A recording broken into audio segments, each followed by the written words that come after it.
Bonjour tout le monde, bienvenue à ce sixième épisode. Aujourd'hui, on va parler d'apprentissage. À tout de suite.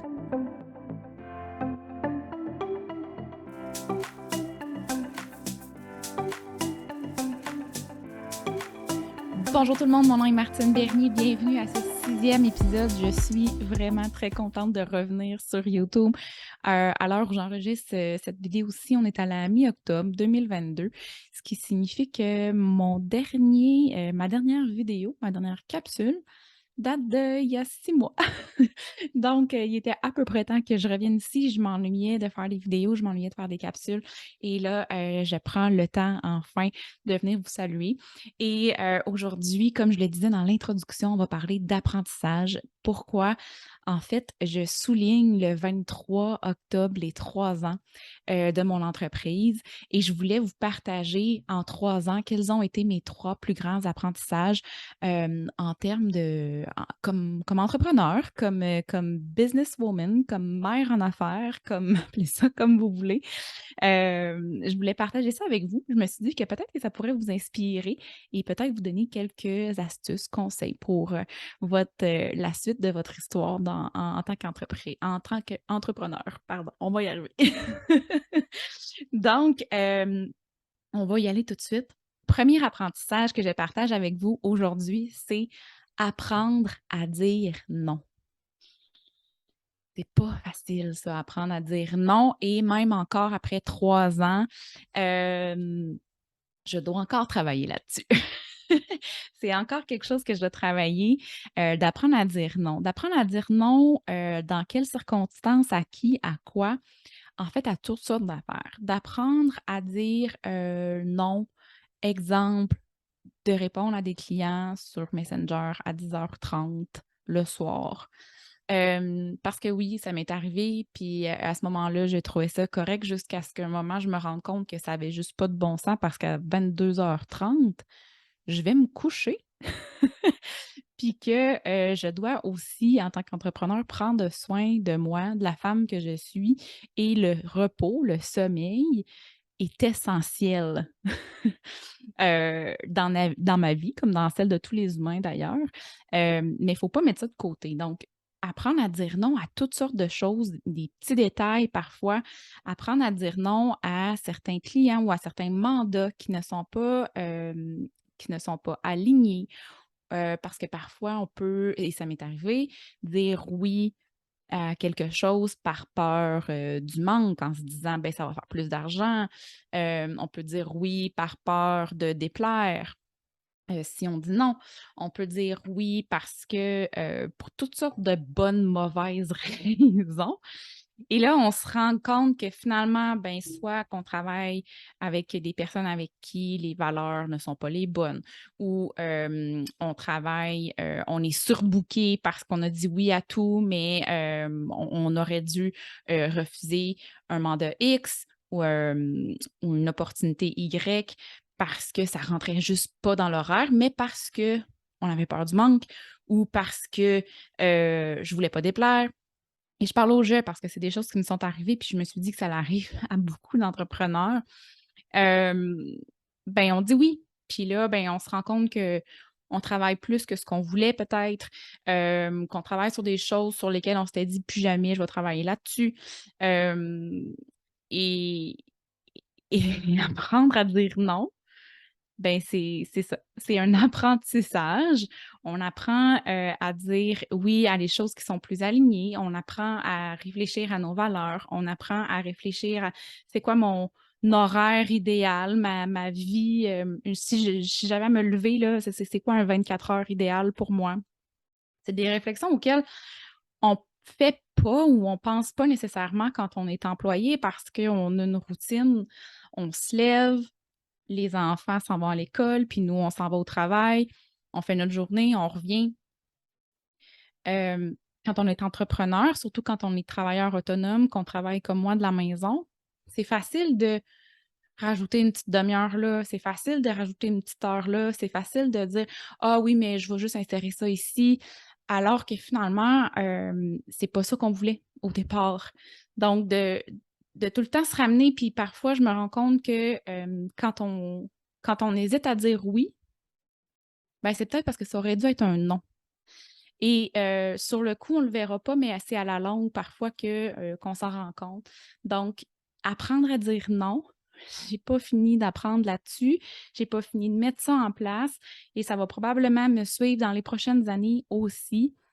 Mais je me pose de plus en plus de questions. Est-ce que c'est bon? Est-ce que ça rentre dans l'horaire? Est-ce que c'est aligné sur mes valeurs? Est-ce que c'est aligné sur ma vision, sur ma mission d'entrepreneur? Est-ce que c'est, aligné? Est-ce que ça rentre dans le temps? Parce que des fois, ça peut être super bon, une super opportunité, quelque chose qui semble vraiment génial, mais ça rentre pas dans le temps, ça rentre pas dans l'horaire. Mais là, c'est sûr qu'à ce moment-là, tu peux te dire, ben, est-ce que je vais aller chercher de l'aide à l'extérieur? Est-ce que je vais engager? Est-ce que je vais déléguer certaines parties à une adjointe virtuelle, par exemple, ou quelque chose comme ça? Euh, mais ça se peut aussi que tu te dises, ben, ça rentre juste pas. Fait que c'est un apprentissage. Et puis, je continue de me questionner presque à tous les jours sur est-ce que je devrais dire oui ou est-ce que je devrais plutôt dire non?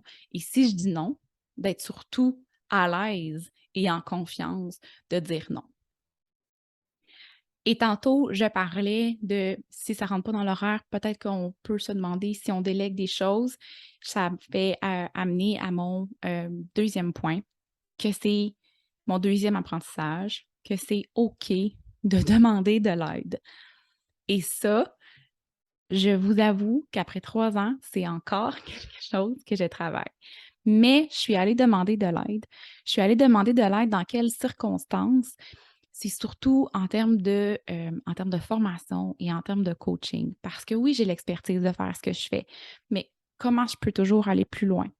Hem, oui, je me suis partie en affaires, puis oui, j'avais des petites notions, puis hem, m m mais comment aligner mes offres de services? Comment, même si je suis, mon expertise est dans le domaine des communications, de la création de contenu, des médias sociaux, relations publiques, ça reste que comment je les vends ces offres-là au niveau de mon marketing, comment je l'applique à mes stratégies à moi. Parfois, on est un peu cordonnier mal chaussé d'avoir une, vision extérieure, ça fait toute la différence. Donc, ne pas hésiter à aller chercher de l'aide. Puis là, je vous parle de coaching, mais évidemment, je vais parler de mon expertise, puis vous pouvez vous pouvez venir me voir ou pas quand vous avez besoin d'aide en termes de communication. Mais mon point n'est pas là. Ça peut être, une amie, ça peut être un parent. Dans mon cas, mes parents, j'ai la chance d'avoir des parents comptables. Tout ce qui est question fiscale, question finance, question comptabilité, ben c'est à eux que je me réfère quand j'ai des besoins, quand j'ai des questionnements. Je délègue pas ma tenue de livre encore, en tout cas. C'est moi qui s'en occupe, mais quand il y a le temps, au bout de chaque trimestre, de faire: «OK, on est-tu correct au niveau, fiscal, au niveau de la réserve que j'ai pour mes impôts», par exemple et tout ça, ben c'est à eux que je me réfère. Donc, moi, j'ai dans mon cercle, d'amis, j'ai aussi des entrepreneurs à qui je peux me référer, à qui poser des questions quand j'ai, besoin d'aide, besoin de réfléchir un petit peu plus loin, besoin de réponses, parfois techniques ou concrètes par rapport à certaines notions, que ce soit en termes de technologie, de faire des automatisations dans les pour, quand il vient le temps de faire le panier de vente avec d'envoyer des courriels automatiques et tout ça. Maintenant, je suis très, très, très, très, très, très, très, très, très, très, très à l'aise avec tout ça. Hem, mais il a fallu que j'aille chercher des petites notions ici et là pour m'aider à faire toute cette boucle-là. Hem, j'ai parlé de comptabilité, mais dans votre cas, vous pourriez peut-être avoir besoin d'aide justement, bon, en communication, là, tu sais, je dis ça comme ça. Mais vous pourriez avoir besoin d'aide en toutes sortes d'autres affaires. Oui, en finance, c'est souvent une affaire qu'on va déléguer. Oui, en gestion de médias sociaux, en révision, en mise en page, en création de vos visuels et cetera. Donc, c'est OK d'aller de demander de l'aide, même si on est travailleur autonome. Souvent, on est super passionné. En tout cas, c'est mon cas, je suis passionnée, j'aime mon entreprise, j'aime mettre du temps dans mon entreprise, et j'ai tendance à vouloir tout faire. Mais parfois, c'est OK de dire: «Non, je le ferai pas ça» ou «pour ça». c'est aussi OK de dire: «Je n'ai pas les compétences» ou «Je n'ai pas, il me manque certaines notions, je vais aller les chercher». Donc, aller chercher de l'aide, c'est OK, faites-le, ça va juste vous propulser encore plus loin puis plus vite. Mais le revers de ça, hem, c'est que parfois on va avoir, comment je pourrais dire ça? Le revers d'aller chercher de l'aide, c'est que parfois, en tout cas dans mon cas, ça m'amène à dire à aller chercher la reconnaissance ou à aller chercher le go, provenant de l'extérieur. Donc mon troisième apprentissage, c'est aussi correct d'écouter sa petite voix intérieure et son intuition. Hem, on va souvent aller chercher l'approbation, c'est le mot que je cherchais tantôt. Aller chercher l'approbation, des autres, que ce soit de nos amis, que ce soit, de clients, que ce soit de notre famille, de nos coachs, formateurs et cetera. Parfois, on demande certaines choses: «Hey, qu'est-ce que tu penses de telle idée?» Et là, peut-être qu'on pose pas la question à la bonne personne. Ça peut arriver. Si tu poses une question: «Qu'est-ce que tu penses de telle idée?» à ta meilleure amie qui est pas dans l'entrepreneuriat puis qui se dit: «Ça ben, je trouve que ça a pas de bon sens». Ça se peut que tu laisses tomber ton idée alors que finalement, c'est une super bonne idée. Donc de faire attention à ça, et ça, je l'apprends de plus en plus parce que je suis quelqu'un qui a vraiment tendance à aller chercher l'approbation des gens. C'est correct aussi de tester des idées. C'est correct de dire, «Est-ce que ça a du bon sens? Est-ce qu'il y aura un marché pour ça?» Donc de faire tes recherches, de faire tes analyses, mais pas d'aller chercher l'approbation de «Oui, go, fais-le». Pour moi, il y a comme une nuance à aller chercher, en me dire: «Est-ce que si je développe ça, ça va répondre à un besoin? Puis si oui, à quel prix?» et cetera. C'est plus une démarche qui est plus stratégique, qui est plus marketing, versus d'aller chercher: «Ah, mmh, j'aimerais ça, penses-tu que nanana?» Puis là, si elle te dit non, puis que tu fais comme: «Ah ben OK, je vais laisser faire». Parce que ça m'est arrivé d'aller chercher une approbation, d'aller chercher des conseils, puis, de dire: «Ah ben OK, je vais peut-être laisser tomber, c'est peut-être pas pour ma clientèle». Mais finalement, l'idée que j'avais stockée là, était là encore, puis même 6 mois après, 1 an après, elle revenait cette idée-là. Donc j'ai fini par me dire: «Mais si cette idée-là est là, c'est qu'elle est bonne, puis elle est là pour une raison, puis je vais travailler dessus, puis je vais la mettre en œuvre».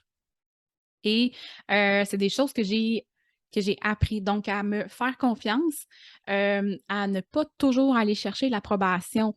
Oui, tu peux faire ta recherche marketing, là. Est-ce qu'il y a un marché pour ça? Et cetera. Ça peut se faire par des sondages, dans des groupes de réseautage, hem, et cetera. Mais est-ce que c'est un signe d'approbation? Il y a une différence. Puis est-ce qu'au moindre signe de non-approbation, tu abandonnes? Ben, je pense que en tant qu'entrepreneur, on ne doit pas se mettre dans cette position-là parce qu'elle va simplement nuire à notre business. Et c'est ça que j'apprends à déconstruire. J'étais beaucoup dans le besoin de reconnaissance, beaucoup dans le besoin d'approbation. Alors que finalement, quand je suis mon intuition, il y a bien des choses qui finissent par débloquer.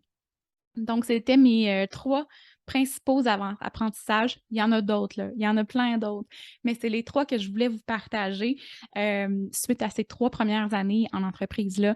Donc, d'apprendre à dire non, c'est OK d'aller chercher de l'aide, mais c'est aussi OK de suivre son intuition. Donc, j'espère que ça vous a inspiré. S'il y a des choses qui vous interpellent dans ce que j'ai dit, bien, je vous invite à laisser un commentaire, à mettre des pouces bleus, à vous abonner à ma chaîne. Je prépare déjà la prochaine capsule, donc je vous promets de ne plus vous abandonner pendant 6 mois. Je vais être de retour de façon plus régulièrement à partir de maintenant. Et bien, j'ai très, très hâte de vous reparler. À bientôt! Pour rien manquer et pour être notifié quand les prochaines vidéos seront mises en ligne, je t'invite à t'abonner. C'est par là.